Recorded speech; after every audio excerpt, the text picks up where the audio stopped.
Thank you everyone for coming. And thank you to our partner, the Roseville Library. The Ramsey County Historical Society and the Roseville Library have been partners in presenting History Revealed programs for a number of years now. And we are very grateful for that partnership and also very grateful to be able to offer these programs virtually. The recording of this program will be available on the RCHS YouTube channel, and watch for that. And it will be posted on our website either tomorrow or Monday. RCHS, the Roseville Library, and all of our partners are working on programs for 2021, including some in conjunction with the RCHS exhibition on women's suffrage in Minnesota entitled Persistence, Continuing the Struggle for Suffrage and Equality, 1848 to 2020. Links for that are on our website. Please consider supporting the Ramsey County Historical Society. Today is Give to the Max Day. You can go to our page on GiveMN or visit our website. We rely on the support of members, friends like you to continue to present these programs and all of our other efforts. And there are some great benefits to joining. So you may find out more about those benefits, more about RCHS and our historic site Gibbs Farm on our website, including all of our upcoming programs. The address is on the screen, www.rchs.com. I'd like to acknowledge the members of the Sinclair Lewis Society and the Sinclair Lewis Foundation who are joining us tonight. Both groups sponsored the summer issue of our Ramsey County History magazine, which included the story, The View from Summit Avenue, Inspiration Point for Sinclair Lewis's Main Street by Ralph Goldstein. Ralph is a retired literature and composition educator and president of the Sinclair Lewis Society. His article is on our website. It's a wonderful article, and we were very pleased to be able to include that in the magazine. RCHS is committed to presenting the stories and histories of all in our community, and we are very pleased to bring you tonight's program in Sinclair Lewis. And I'm excited to introduce tonight's speaker, Patrick Coleman. Patrick Coleman has been the acquisition librarian at the Minnesota Historical Society for the past 4 decades.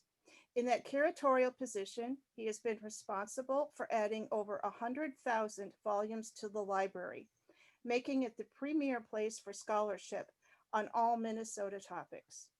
Patrick is especially proud of MHS's library's growth in the previously neglected area of Minnesota's cultural history, including fiction, poetry, fine press, and artist books. And as an artist bookmaker myself, I very much appreciate that. Coleman writes, lectures, tweets, and blogs on topics related to Minnesota's culture and history. He served as the president of the Library of Congress's Minnesota Center for the Book and has presided over the Minnesota Book Awards for several years. He has served on the boards of Coffee House Press and the Minnesota Center for Book Arts, Friends of the University of Minnesota Library, and the Minnesota Humanities Commission, among others. Coleman received the K. Sexton Award in 2009 for his contributions to Minnesota's community of the book. Currently, he serves as an Executive Leadership Fellow at the University of Minnesota Center for Integrative Leadership. Pat's current research focuses on Sinclair Lewis, and he is working on an upcoming exhibit at the Minnesota Historical Society to commemorate the 100th anniversary of the publication of Lewis's Mainstreet, which he will talk about tonight. His avocational interests include Irish literature, collecting one of just a few complete sets of the Kula Press editions run by the Sisters of W.B. Yeats, wilderness canoeing, cross-country skiing, and backpacking. He is also a proud father and grandfather. So thank you, Patrick Coleman. Well, thank you, Robin, and thank you, Ramsey County Historical Society. And thank everybody for showing up and listening in this evening. You know, we should all be outside enjoying this bonus fall evening. Much better than listening to a talk. But let me start with a little story, because I am an Irishman and that's what we do.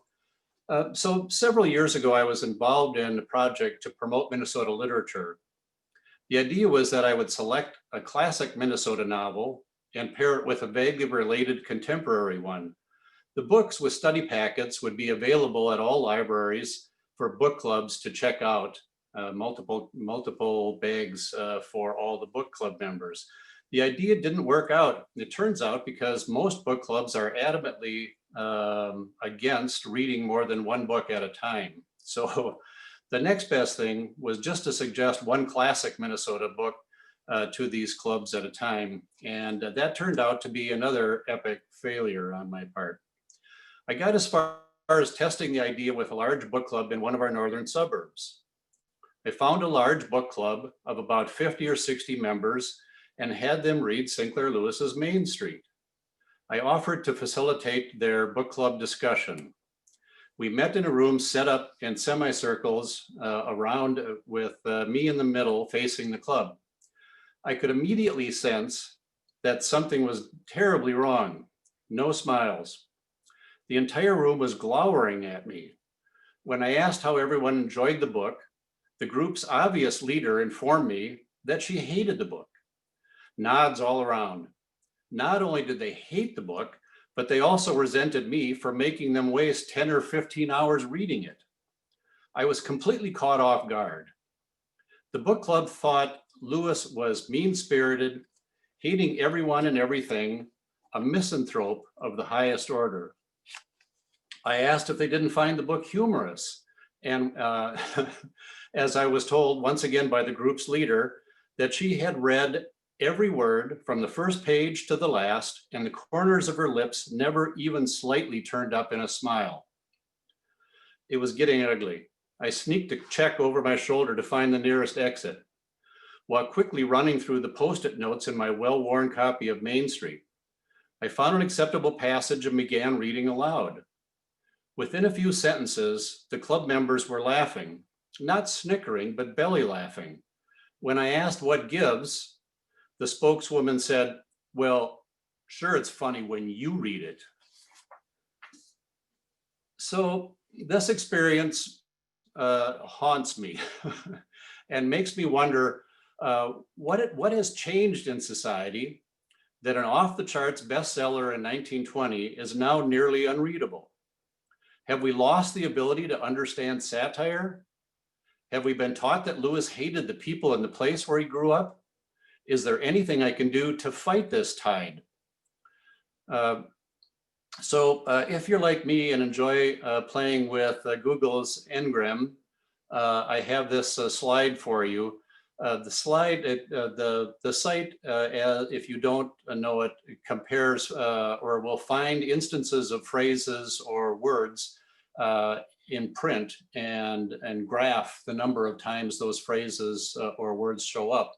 So this graph shows Sinclair Lewis in blue, F. Scott Fitzgerald in red, and O.E. Rolvag in green, and compares what essentially measures their popularity.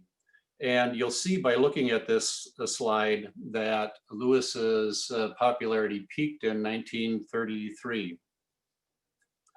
So I'm always looking for opportunities to proselytize for Lewis.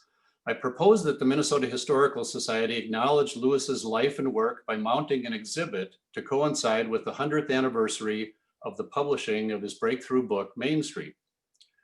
Because of COVID-19, the exhibit has been downsized, rethought, and delayed 6 months, but it's still on the calendar for an opening in April of 2021. As the exhibit's curator, I must confess that I hate the limitation that exhibits force on one. I was informed at the beginning that visitors can only take away 3 ideas. In other words, what 3 things do you want an exhibit audience to learn about Sinclair Lewis?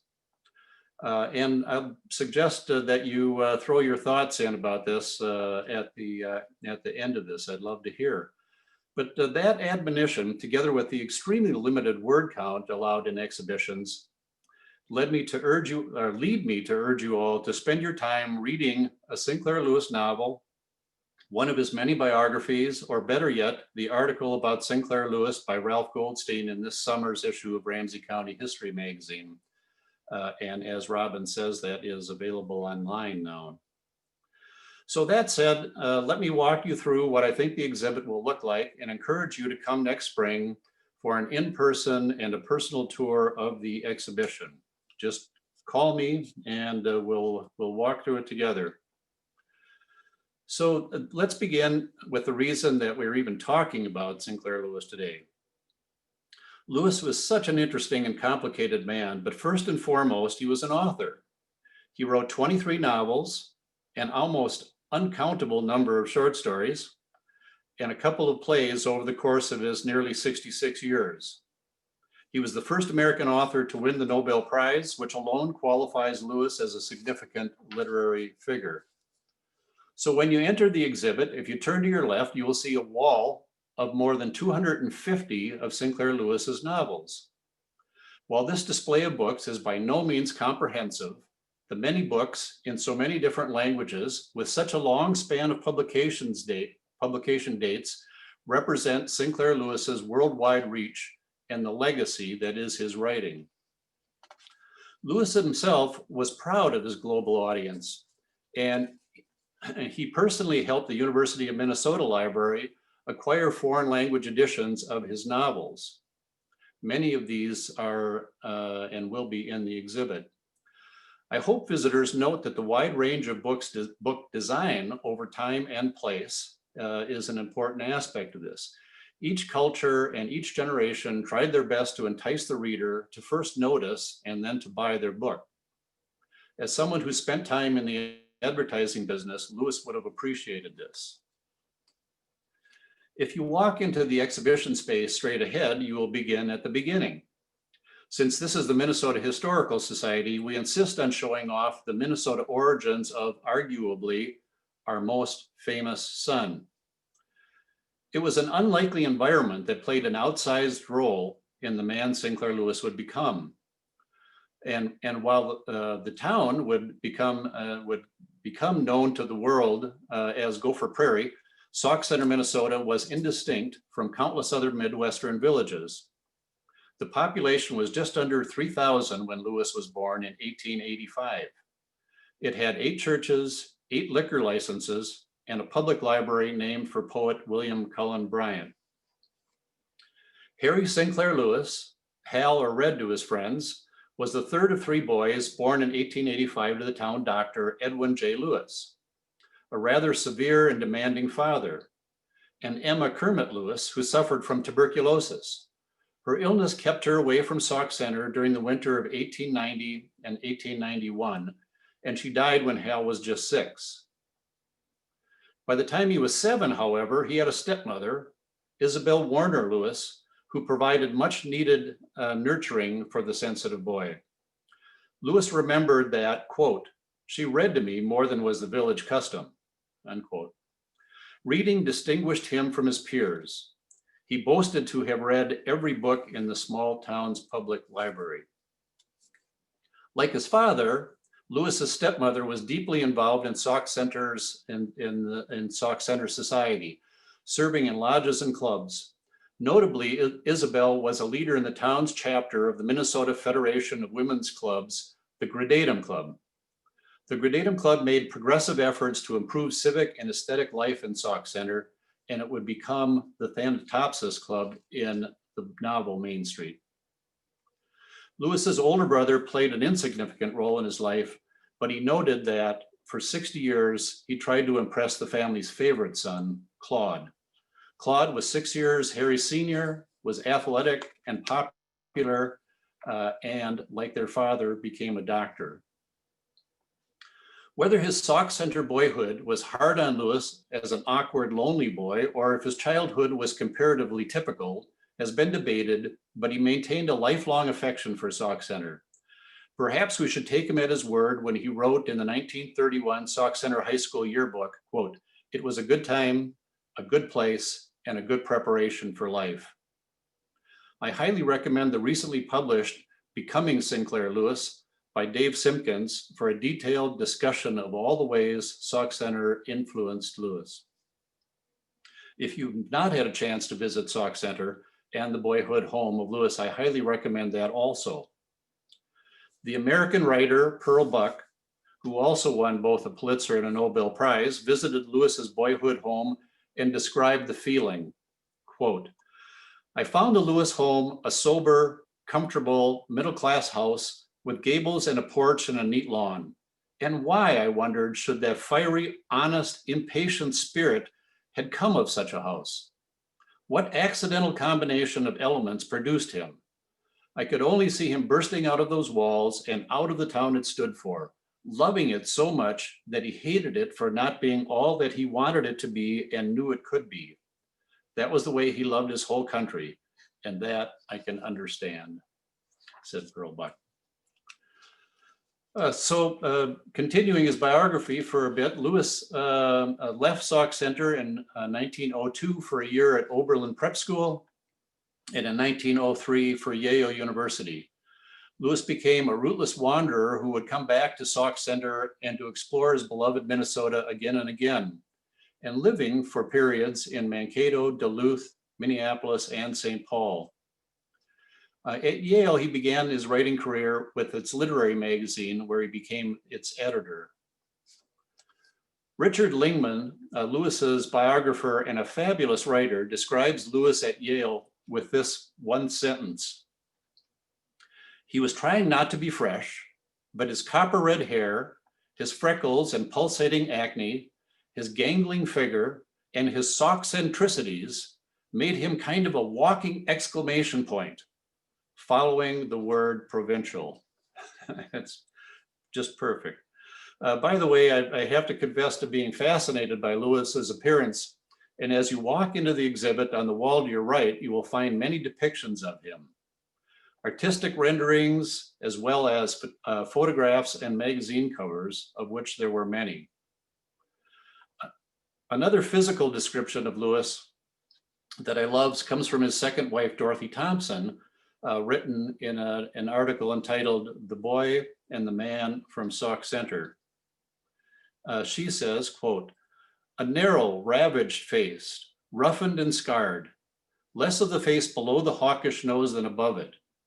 Reddish, but almost colorless eyebrows above round, cavernously set, remarkably brilliant eyes, transparent as aquamarines, and in them a strange, shy, imploring look. A small and narrow mouth, almost lipless, drawn away from the long teeth by repeated radium burnings, and which, in the course of a few minutes, could smile a dozen ways." He took some time off of college to work unhappily at Upton Sinclair's utopian communal experiment, Helicon Home Colony, and to travel. After graduation, Lewis worked in newspapers and in publishing, and was becoming known for his very lucrative career as a short story writer. Lewis had a great ability to invent plots for short stories. He had more ideas than he could use and was known for selling his suggestions. In the exhibit, we will have a letter from Jack London paying Lewis for some short story ideas. Lewis had a long and rewarding relationship with the Saturday Evening Post and its editor, George Lorimer. Minnesota Historical Society holds the archival collection of the correspondence between these two giants. I think we've got another slide of that. That clearly demonstrates, that correspondence clearly demonstrates that this was a business for Lewis. No prima donna, Lewis happily made Lorimer's suggested changes to his stories to make them saleable to the Saturday Evening Post. Still, Lewis dreamed of a time that he could give up short stories to concentrate on his novels. This letter shown here is where Lewis sheepishly informs Lorimer of his upcoming novel, Mainstreet. So the first mention of that to Lorimer, which would indicate to Lorimer that the short stories would dry up.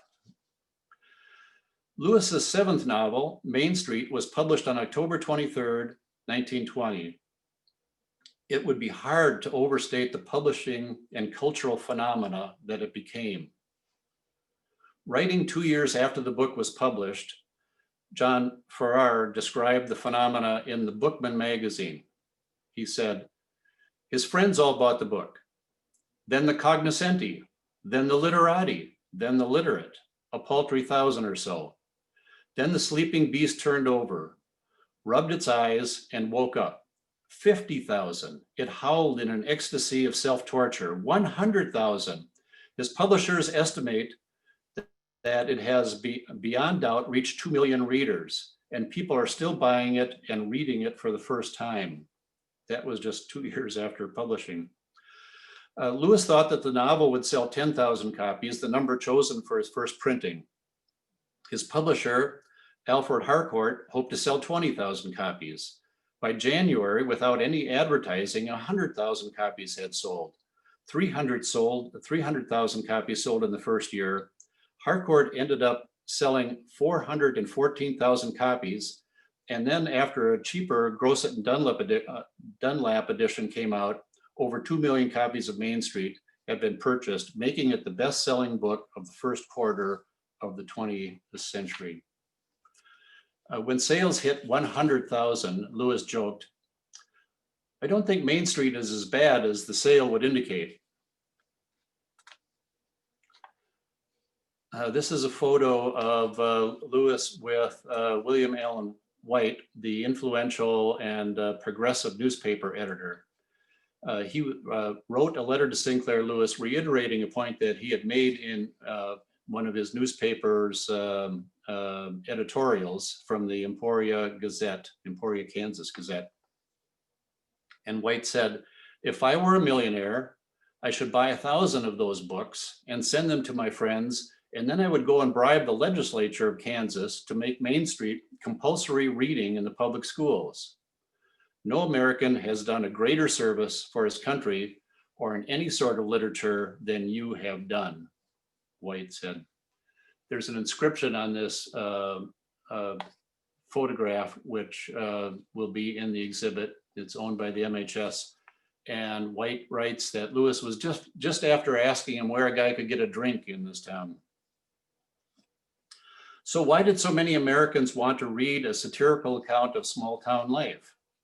And what was it that so captured the 1920s zeitgeist? After the horrors of the Great War, had Americans become more cynical and more ready to accept a critical assessment of themselves?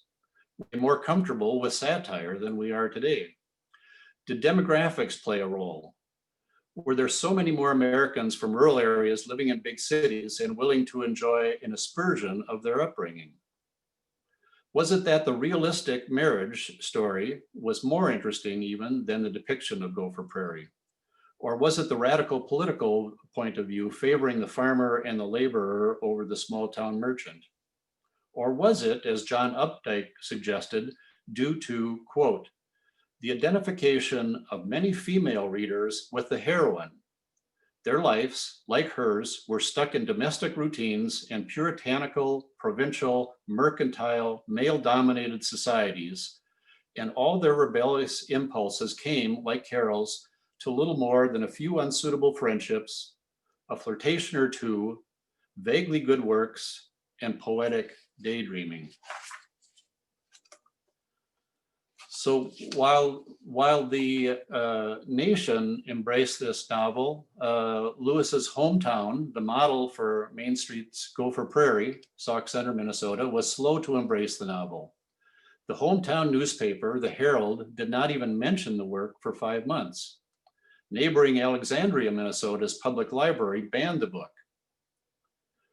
It's not too hard to understand, and I think easy to empathize with the town about this, since Lewis's satirical prose could be painfully harsh. Imagine if you thought this quote from the book was directed at you. This is from Mainstreet. It is an unimaginatively standardized background, a sluggishness of speech and manners, a rigid ruling of the spirit by the desire to appear respectable. It is the contentment of the quiet dead who are scornful of the living for their restless walking.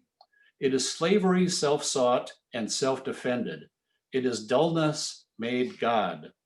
A savorless people gulping tasteless food and sitting afterward, coatless and thoughtless, in rocking chairs, prickly with inane decorations, listening to mechanical music, saying mechanical things about the excellence of Ford automobiles, and viewing themselves as the greatest race in the world. Yeah, that would sting. The town, of course, would come to embrace Lewis, taking advantage of being the original Mainstreet. The Harry Ransom Library in Austin, Texas had a long time ago agreed to lend pages from Lewis's original manuscript of Mainstreet to the exhibit at the Historical Society, and recently reneged due to COVID. If anybody has any connections with the Ransom Library, please beseech them on our behalf to lend us that manuscript. So after the success of Mainstreet, Lewis became an extraordinarily rich man. And with 4 of his next 6 novels, he owned the 1920 literary world. Babbitt, 1922, Aerosmith, 1925, Elmer Gantry, 1927, and Dodsworth, 1929, were all the best-selling books of their years. Attention and awards paid tribute to his writing. In 1921, the Pulitzer Prize jury voted to give the novel Mainstreet the prestigious award. Part of the criteria for the award was that it should go to a book that best articulated the, quote, wholesome atmosphere of American life. The Columbia University trustees, who had the final say, overruled the jury's recommendation because Lewis's book did not meet this standard. Lewis subsequently referred to this as the Mainstreet burglary. In 1926, Lewis was actually awarded the Pulitzer Prize for Aerosmith. Lewis shocked the literary world, making front-page headlines when he refused the prize and declined its accompanying cash award. He had been hurt by the first rejection and probably motivated to get back at Pulitzer, but his letter refusing the prize was a clear indictment of the award's criteria. He wrote in part, "All prizes, like all titles, are dangerous. The seekers for prizes tend to labor not for inherent excellence, but for alien rewards. They tend to write this, or timorously to avoid writing that, in order to tickle the prejudices of the haphazard committee. And the Pulitzer Prize for novels is particularly objectionable because the terms of it have been consistently and grievously misrepresented. Those terms are that the prize shall be given for the American novel published during the year, which shall best represent the wholesome atmosphere of American life and the highest standard of American manners and manhood."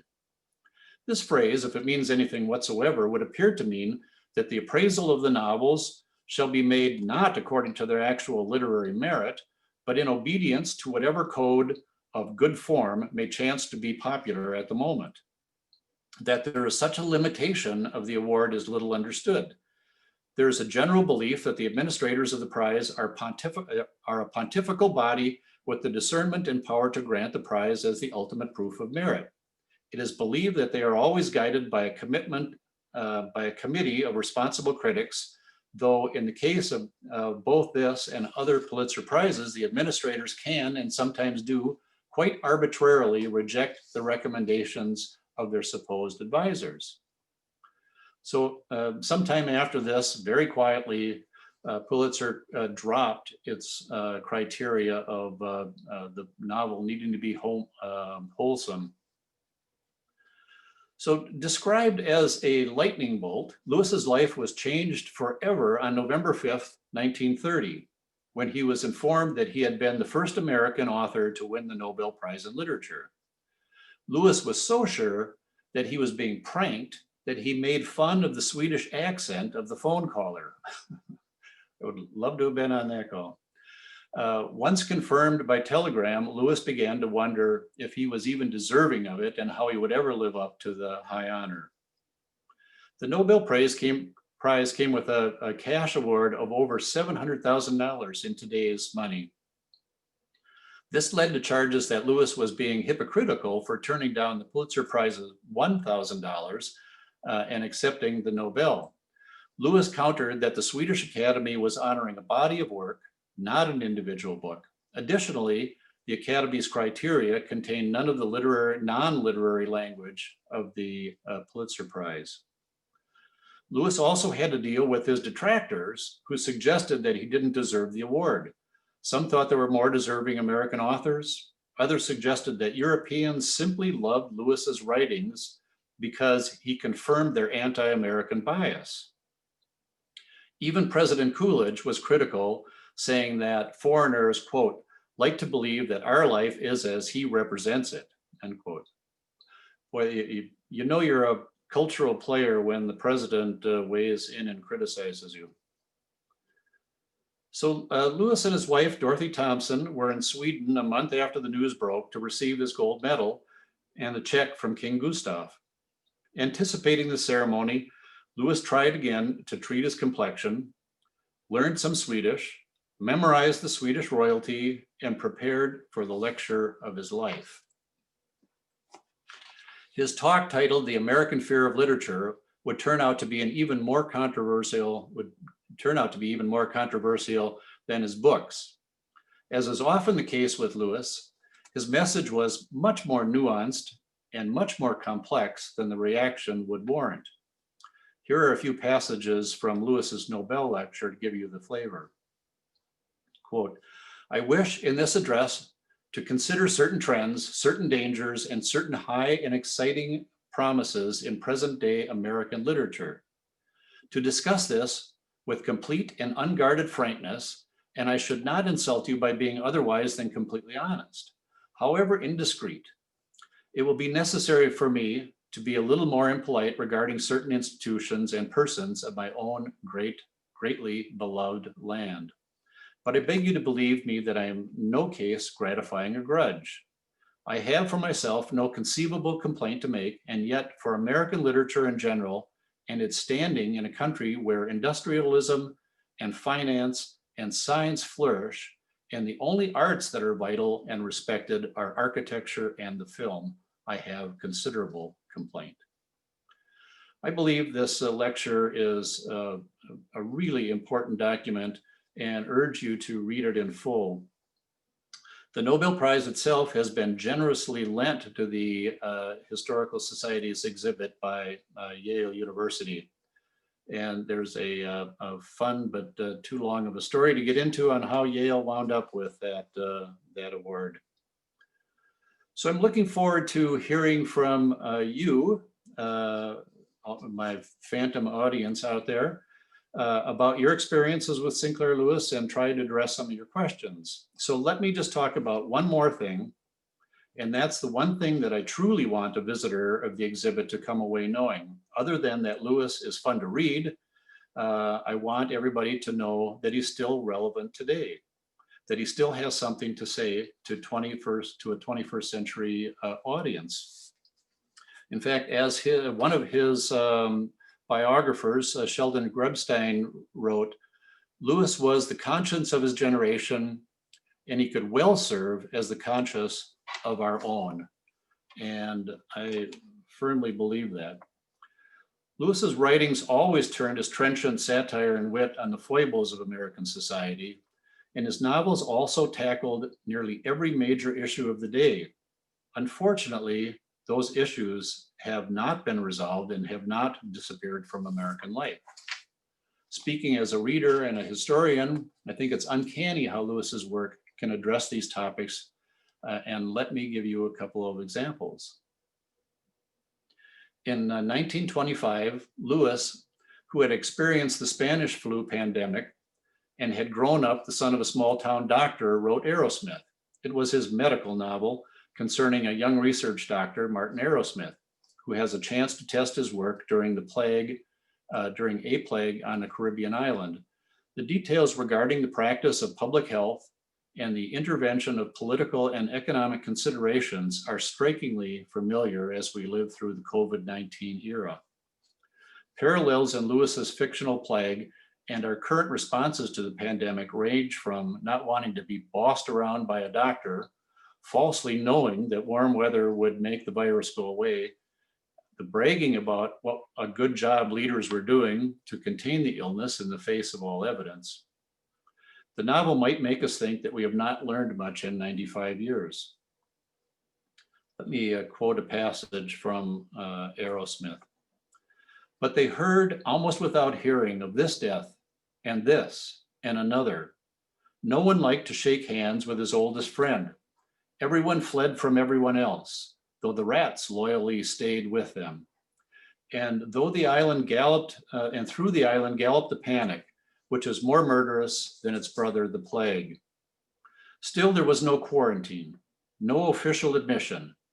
Inchcape Jones vomited feeble proclamations of the inadvisability of too large public gatherings and wrote to London to inquire about a prophylactic. He protested, honestly, there's only been a few deaths, and I think it's all passed over. And as for the suggestion of Stokes that we burn the village of Carob merely because they've had several cases, why, it's barbarous. And it's been conveyed to me that if we were to establish a quarantine, the merchants would take the strongest measures against the administration. It would ruin the tourist and export business.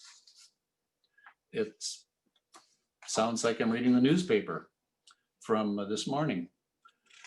On another topic, we've all been thinking about, I think recently, about how frail our democracy is. Sinclair Lewis was Antifa, an anti-fascist who was married to Dorothy Thompson, the first American journalist to be expelled from Nazi Germany. He tackled the subject of how American democracy could be lost to authoritarianism in his 1935 novel, It Can't Happen Here. The novel concerns a small town newspaper editor, Doremus Jessup, who very much like Lewis himself was a cranky liberal fighter for freedom and justice. When buffoonish demagogue Senator Buzz Windrop is elected president on vague and unrealistic promises of returning America to wealth and greatness, he takes complete control of the government. This title had a resurgence when a new edition was published on Donald Trump's inauguration day. A quick quote from It Can't Happen Here. More and more as I think about history, he pondered, I am convinced that everything that is worthwhile in the world has been accomplished by the free, inquiring, critical spirit, and that the preservation of the spirit is more important than any social system whatever. But the men of ritual and the men of barbarism are capable of shutting up the men of science and silencing them forever. So another issue that's been with us forever and one of the most important topics of 2020 is systemic racism. Lewis was genuinely outraged by all prejudice and intolerance. He especially called out anti-Semitism and white supremacy. He would have had a vivid memory of the lynchings of 3 African-American circus workers in Duluth the same year that Mainstreet was published. Lewis's 20th book was his race novel, Kingsblood Royal. The novel's protagonist, Neil Kingsblood, a wounded returned World War II vet and upcoming banker in town, traces his genealogy at the Minnesota Historical Society, love that part, and discovers that he is 1/32 Black. Kingsblood loses his friends, job, starts visiting AME churches and jazz clubs, and at the end of the book, he is trying to save his home, which has had a restricted racial covenant preventing non-whites from owning the property. In researching his novel, Lewis regularly invited African Americans into his Duluth home for discussions and dinners, and he visited St. Mark's African Methodist Church in Duluth. He did research in the archives of the National Association for the Advancement of Colored People, which is prominently featured in his will. He visited Harlem and toured the Southern United States. This 1947 philippic against racial intolerance, Kingsblood Royal, was almost universally panned as a literary work, but praised for its message.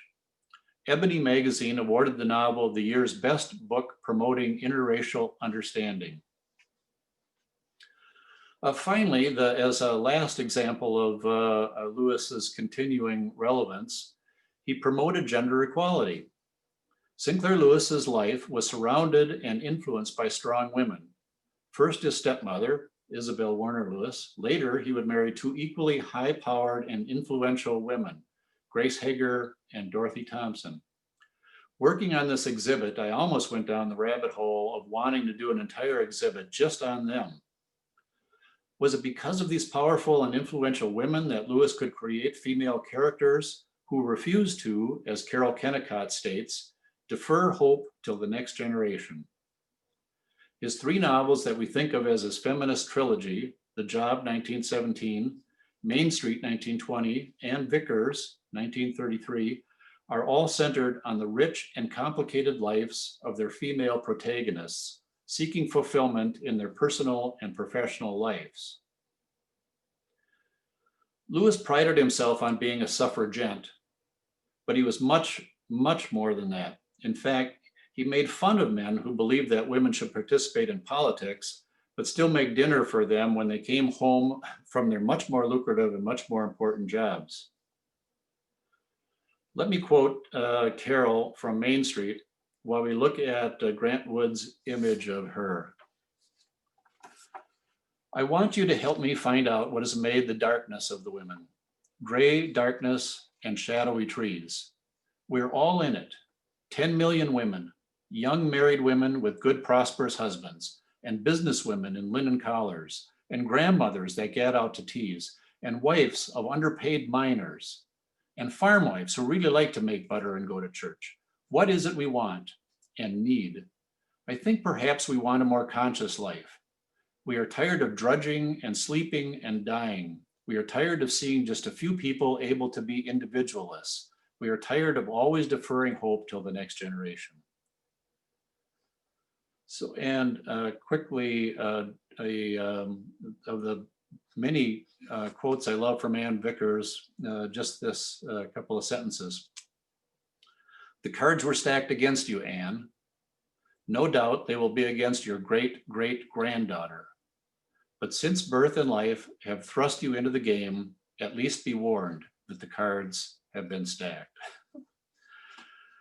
So there's just so much more to say about Sinclair Lewis, and time here, like space in the exhibit, is limited. There's so many more books. Some of them I especially love. There is his relationship with Hollywood. So many of his books were made into movies.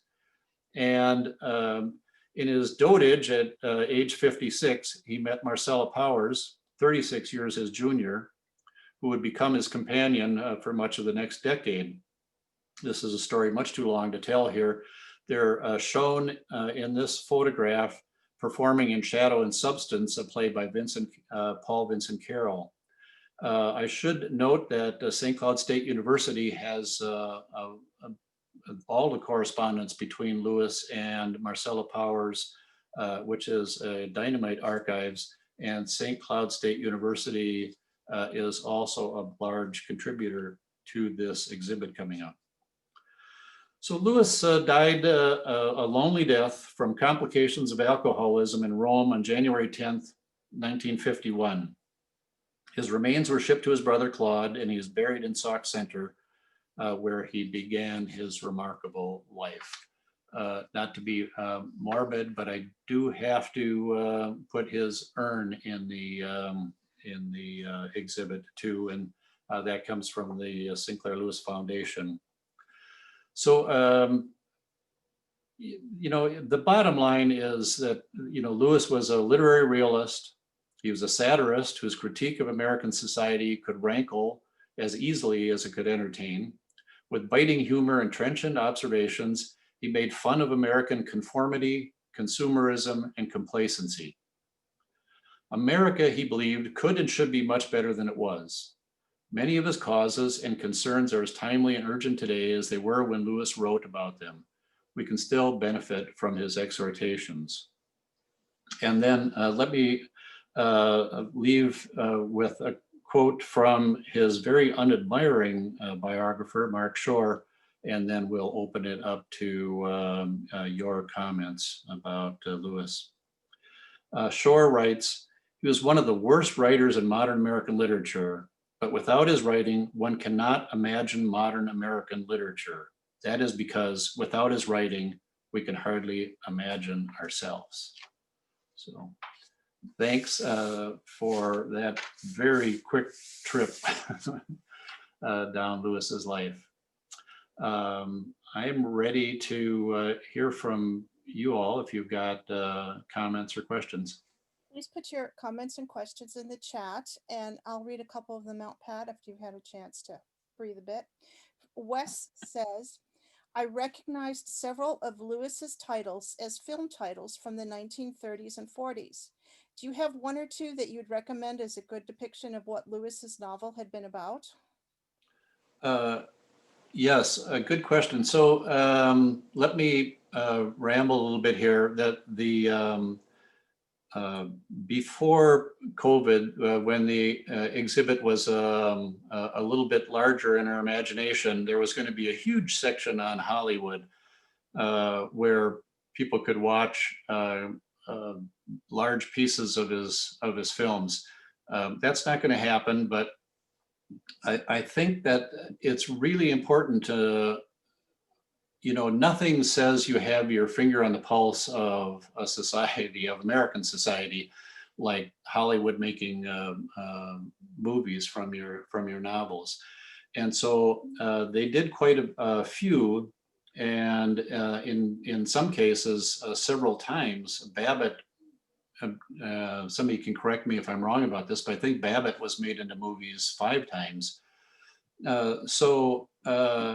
And it's fun in that case to watch these, side by side or one right after another, and just see how the treatment was different. But I think the most successful movie from a book was Dodsworth, that had gotten recognition from the Oscars. I can't recall right now what, but that's a great movie. Seeing Spencer Tracy and Cass Timberlane is just a wonderful experience. And I think those two are pretty great. I think most of us are probably familiar with Burt Lancaster in Elmer Gantry, and that's a pretty wonderful movie. And all of the movies play a little fast and loose with the text, but I think they're more faithful than not. Does that answer your question, Wes? Sally says Dodsworth is my favorite as well. Walter Houston in the title role is wonderful.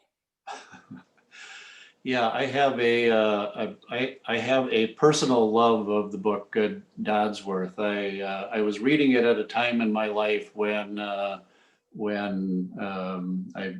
learned a lot from Dodsworth's mistakes. So I appreciate that book, and the movie is really beautiful. Wes has another question and comment.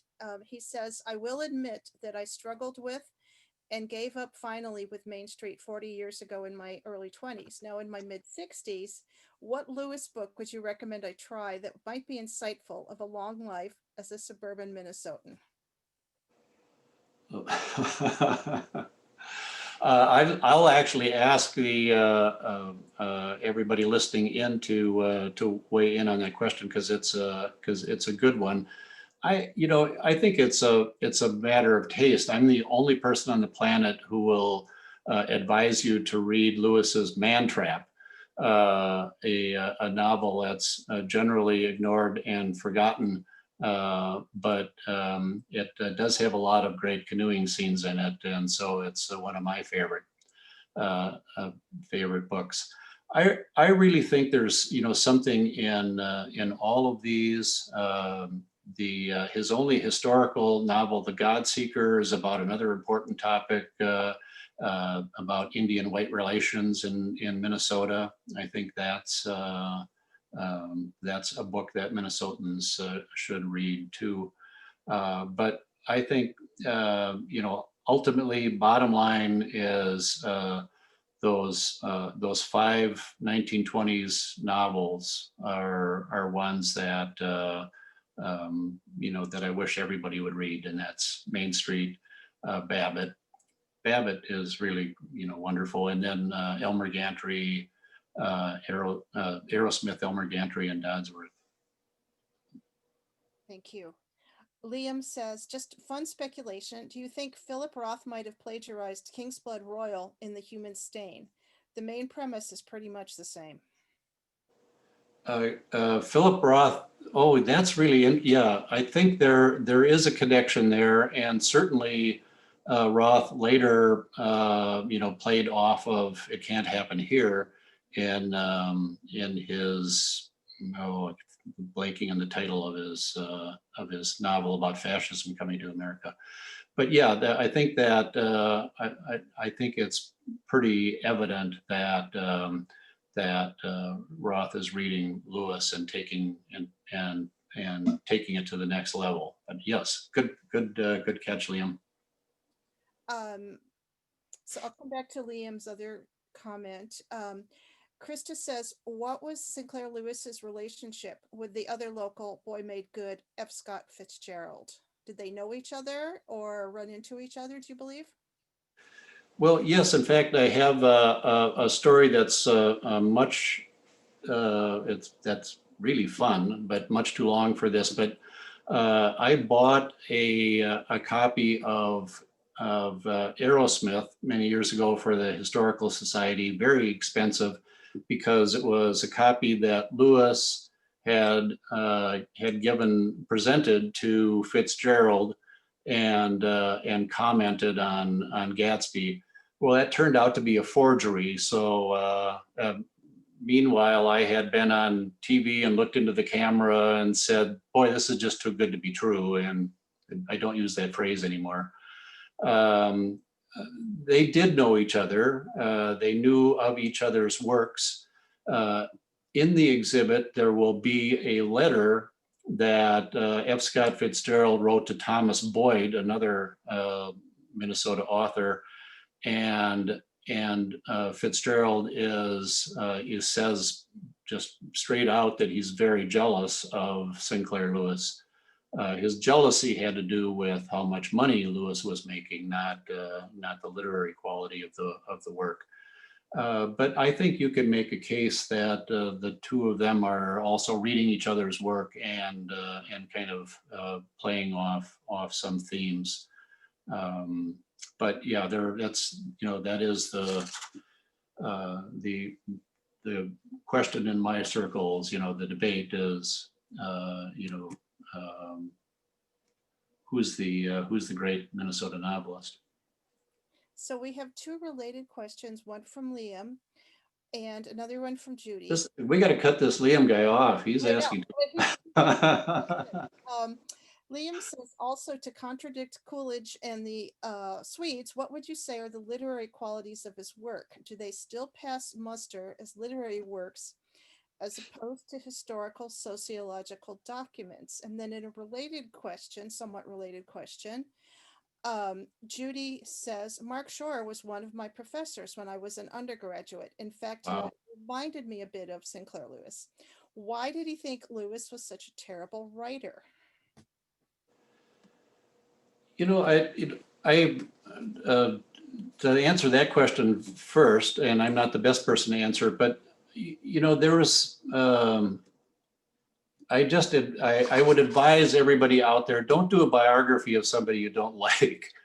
I recommend Lingman's book over Shore's just because you can sense in a book when somebody doesn't like the author. And I don't understand that. It may have been just the 60s aesthetic. You had to, tear down your revered predecessors.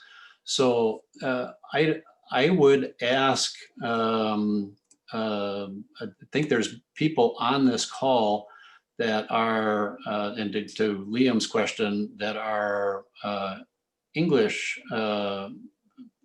professors, not historians, and I would defer to if Sally Perry's on the line, I'd love to hear her version of that. I think what I would say about the literary quality is you can pick up the worst Sinclair Lewis book and you might have to do a little work getting through it, but there are, line after line after line that you just slap your forehead and say, boy, that's good, or gee, I wish I had thought of that or could write like that. So I think it has literary merit. It still has literary merit. It's not the taste that that America loves today, is what I would say. But I'm a historian, and I shouldn't be saying anything about the literary quality. Sally, unmute yourself. All right. Sure, I think that Mark Shore was coming from a new critical perspective, and that was very much a look at literature at a particular time, and everything had to be aesthetically complete. And Mark Shore came very much from that perspective. Lewis is, his writing is not perfect in that sense. I mean, he has insight into characters, he has humor, he has wonderful ideas about the way that people function in a context, whether we're talking medicine or business or whatever. And I just don't think that Shore appreciated that. I mean, also Shore was a would-be writer. He did a couple of collections of short stories, which were not very successful. His father was a doctor, like Lewis's. They were both alcoholics. I mean, I think Shore saw a lot of himself in Lewis, but really resented that Lewis was very successful, and he was not in the same way. Great answer. Thanks. Are there any other questions? All right, I want to say a big thank you to Pat Coleman for sharing this fascinating program about Sinclair Lewis. I learned so much that I didn't know about him, about his life and his work. And just to remind you, upcoming programs will be on our website at rchs.com. And we also want to thank Ramsey County Libraries, the Roseville branch, for their partnership in all of these programs. And as a reminder, the exhibition on Sinclair Lewis will be up at the Minnesota Historical Society, and it's scheduled for April in 2021. So again, thank you all for coming. I'm going to stop the recording, and then you'll be able